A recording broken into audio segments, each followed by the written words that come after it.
കഥയുടെ പേരാണ് താറായിലെ സ്വർണ്ണമുട്ട. ഒരിടത്ത് രാമു എന്നൊരു കൃഷിക്കാരൻ ഉണ്ടായിരുന്നു.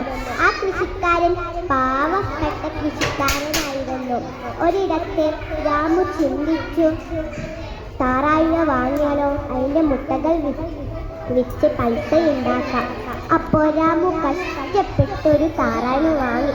താറാവ് കുറേ ദിവസം കഴിഞ്ഞ് വലുതായി. താറാവ് മുട്ടകൾ തുടങ്ങി. താറാവ് മുട്ടയിട്ടപ്പോൾ സ്വർണ്ണമുട്ടായി.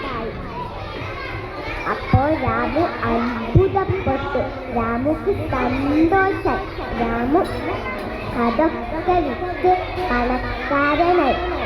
അങ്ങനെയിരിക്കെ രാമു ചിന്തിച്ചു, അതിൻ്റെ വയറ്റിൽ കുറേ സ്വർണ്ണമുട്ടകൾ ഉണ്ടാവും, അത് വിറ്റ് കുറച്ചുകൂടി പൈസ ഉണ്ടാക്കാം. അപ്പോൾ രാമു ഒരു ദിവസം അതിൻ്റെ വയറ്റ് മുറിച്ചു.